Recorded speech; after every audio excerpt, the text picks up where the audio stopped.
Digital যুগে হারিয়ে যেতে বসেছে প্রাদেশিক সংস্কৃতি ঐতিহ্য। তবে এখনো কোনো কোনো জায়গার মানুষ তাদের পুরনো সংস্কৃতিকে আঁকড়ে ধরে রেখেছেন।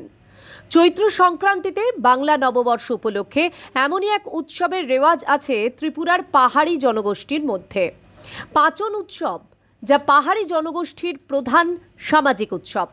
এই উৎসব মূলত বৈশাখী উৎসবের অবিচ্ছেদ্য অংশ। মঙ্গলবার সেই উৎসবে সামিল হলেন বিশালগড়ের বিধায়ক সুশান্ত দেব। নববর্ষের ঐতিহ্য ধরে রেখে নিজ বিধানসভার চন্দননগর এলাকায় এলাকাবাসীদের সঙ্গে পাচন আহার করলেন বিধায়ক। অ্যাকচুয়ালি বরাবরই এলাকার মানুষের সঙ্গে যোগাযোগ রাখার চেষ্টা করি। এটা একটা উপলক্ষ।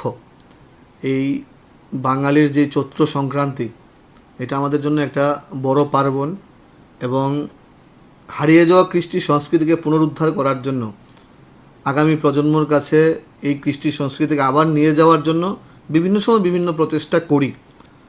সেই সুবাদে আজকে এই চৈত্র সংক্রান্তির এই পূর্ণ দিনে আজকে আমাদের চন্দ্রনগর এলাকায় আমাদের 57 নম্বর বুথে একজন সাধারণ এলাকাবাসীর বাড়িতে গিয়ে পাচন আহার করি।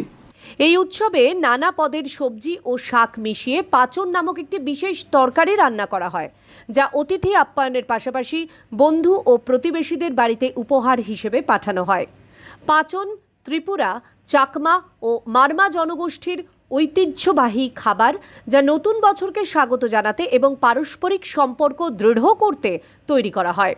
বিধায়ক সুশান্ত দেব এই দিনটির মাহাত্ম্যকে মানুষের মধ্যে ছড়িয়ে দিতে লুপ্ত হয়ে যাওয়া সংস্কৃতিকে বাঁচিয়ে রাখার তাগিদেই এই উদ্যোগ বলে সংবাদ মাধ্যমকে জানিয়েছেন। এবং এই পাচন আমাদের কাছে আবেগ। আমরা ছোটবেলায় দেখতাম আমাদের মা, আমাদের পরিবারের যারা ঠাকুমারা ছিল, ঘুম থেকে উঠে সংক্রান্তির দিনে বিভিন্ন সবজি টবজি, বিভিন্ন পদের সবজি কেটে পাচন রান্না করত। সেটা কিন্তু এখনকার আমাদের বাচ্চা কাচ্চা এগুলো কিন্তু হারিয়ে যাচ্ছে। সেগুলোকে পুনরুদ্ধার করার জন্য, ওনাদের কাছে নিয়ে যাওয়ার জন্য সেই প্রচেষ্টা। গতকালকে লাড়ুর বান গেছে, সেটা অনেকে কি নাড়ু কি সেটা জানে না।